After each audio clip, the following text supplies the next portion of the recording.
What's up, guys? In today's video, I'm going to be talking about how I process bulk, especially Pokemon bulk, and how I source it, sell it, and the different ways in which I sell it. There are a lot of different ways to repurpose your bulk and to make a lot of profit from it, so I will dive into all the ways that I do it in this video. If you find this video helpful, I would appreciate if you like and subscribe, but let's get on to the video. And I also have a Patreon if you need more help and more personal help in setting up your stores and getting a lot of sales and stuff like that. I can always help with that. So first, I'm going to be talking about how I source the bulk.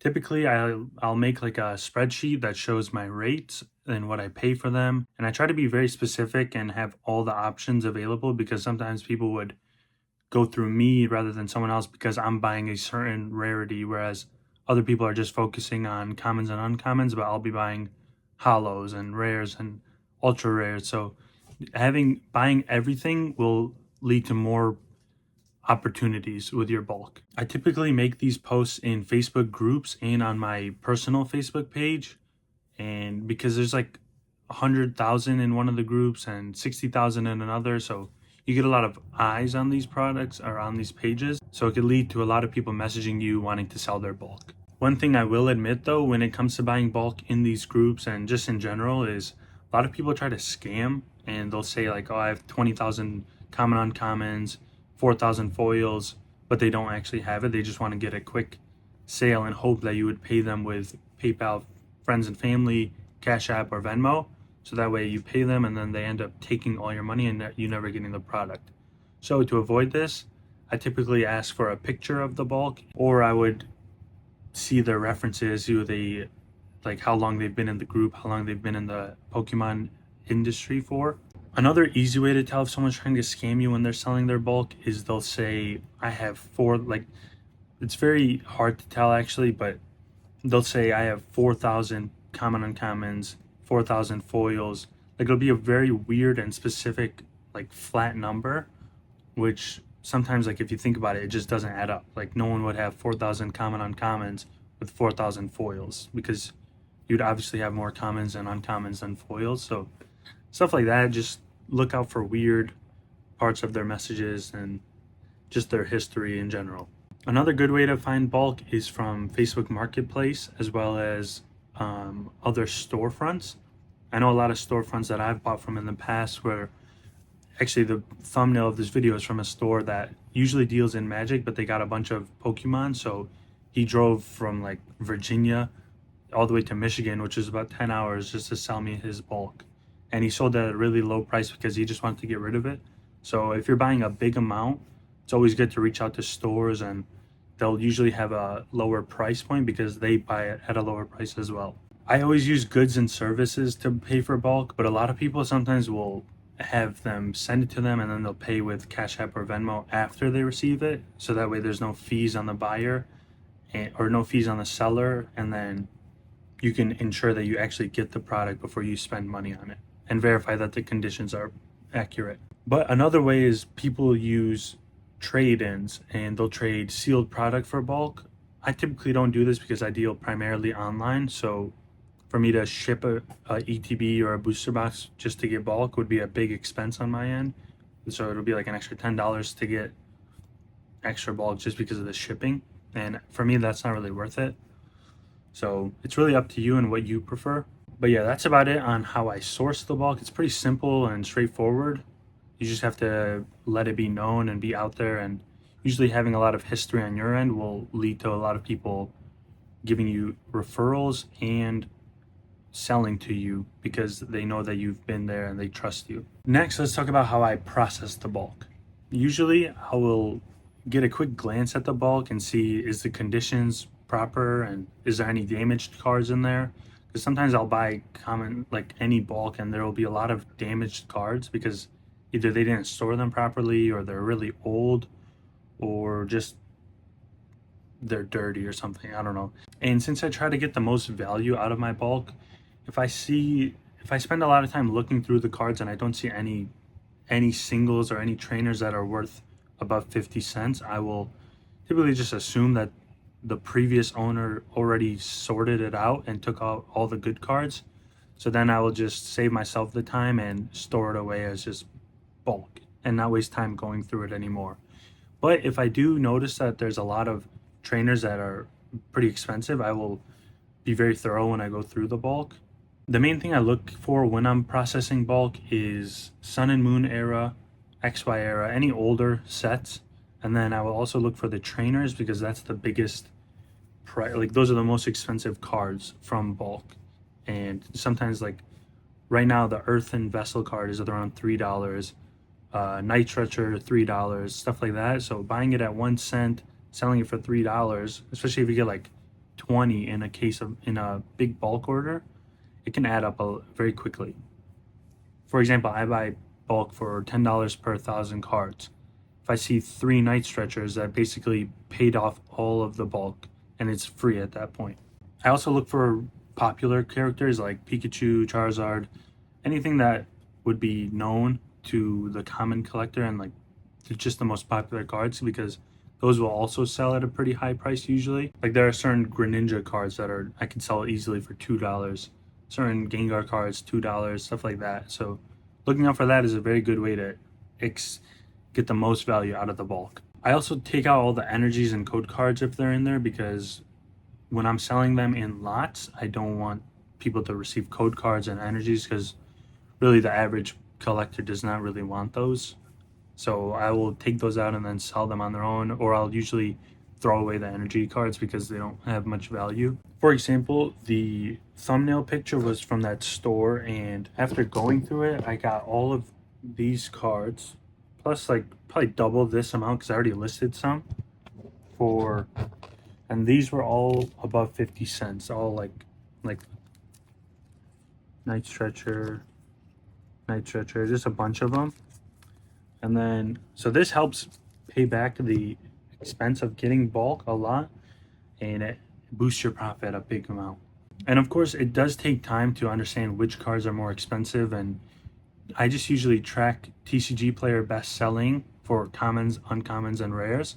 And that'll typically give you a good rundown of which cards to look out for when you're looking through bulk. Next, let's talk about how I sell the bulk. Like I talked about earlier, the first thing I do is look for the expensive cards, which are trainers and popular characters. The trainers I will always sell on TCG Player because most people that play competitively look at TCG Player to get their cards because they want to get it at the cheapest price possible. And going on eBay would not be the best way because you can't sell stuff for below $1 on eBay. This is very good because typically if you have a set of 4 trainers, you will rank higher and people will buy it rather than someone that's just selling 1 because you need 4 in the competitive TCG. So if you have 4, they will buy it from you rather than, even if you're charging higher, they will still pay you rather than someone else that only has less than 4 because they will need to look for another seller, which can be very annoying if you are a customer.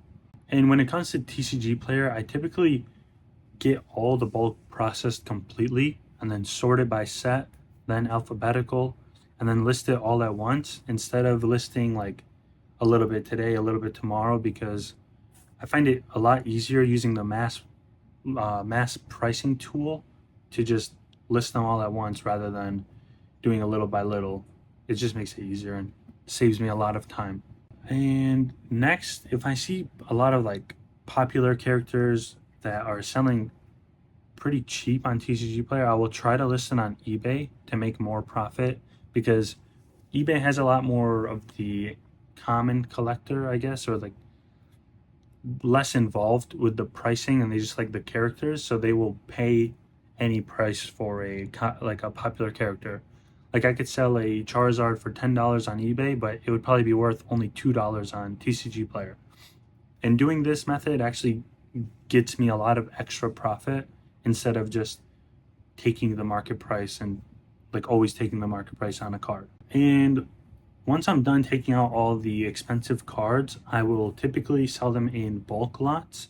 This will be 100 card lots, 1,000 cards at a time, doing a little variation with commons, uncommons, and then also hollows or an ultra rare card. And I don't typically like these bulk lots get a bad rep because people will say 1 in 10 chance of a Charizard, 1 in 10 chance of a ultra rare, stuff like that to kind of trick the buyer into purchasing the card or purchasing the lot. And I stay away from these practices because one, I don't think it's moral, and I don't think it's right to the customer to be like tricking them and basically lying. Because when people say 1 in 10, they're most likely not actually following up on that, and they're just trying to scam in a way. So what I do is I'll take a few pictures of the cards so they get an understanding of what they would receive, and I would say very like clearly 1,000 bulk cards, maybe duplicates, and then I'll throw in like 10 bonus hollows. So that typically works because people know exactly what they're getting, and they know it's going to be randomized, and they know that it'll just be fun to look through and a lot cheaper than buying booster packs. Because booster packs, you can buy one pack for $4 at the store. I think it might be even more now, actually. But if you buy 1,000 bulk cards for what I sell it on for eBay, it's around 4 cents per card, which would be 40 cents for the amount that a pack would get you at the store. So people save a lot of money with these compared to buying packs at the store that, of course, you can get a chance of getting an expensive card, but most times you don't. So by doing this, they get more cards at a much lower price, which is very helpful for a lot of people.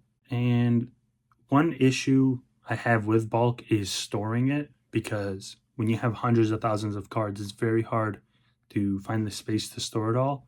So if you can see behind me, I have all of these boxes of just bulk. And you need to have it very organized, otherwise you will lose out, possibly, if you think you sold out but then you end up finding another box like hidden away. You want to try to avoid that as much as possible, because that's happened to me in the past a lot, where I would have like a 7,000 count box of foils just hiding away, and I didn't even know I had it, and I would have to like cancel orders if it sold out, or if I couldn't find any of them. And if you are thinking about selling bulk and dealing with bulk primarily compared to buying and selling just collections and singles, I would say only do it if you have the time and patience to, one, look through all the cards, list them all, understand which ones are worth to list on TCG Player. And yeah, if you just have a lot of time and you really like doing it, I would recommend it. But if not, I would stick with selling like sealed product or singles, because selling bulk is very time consuming, and it can be very good for your like return on investment. Like if I buy this card for a penny and then sell it for $3, of course that's great, but it probably took me like 10 minutes to find that card out of a bulk order. So it's a very big trade on time, whereas other ones are a trade on your money. So if you have a lot of time and not a lot of money, I would definitely start with bulk, because that's how I started a few years ago. But if you have more money and less time, then I would start with just buying singles at market price, or at like a percentage of market price, and then relisting them on eBay. And I will have a video on that one later, probably at the end of this week, about how I buy and sell collections. And if you are interested in that, please let me know down below. But yeah, that's my story on how I process bulk. And if you found it interesting, I'd appreciate it if you liked and subscribed. And also, if you need more help on running your stores and getting the most sales and how to source products, I always offer direct help through my Patreon. So let me know if you're interested in that. And thank you all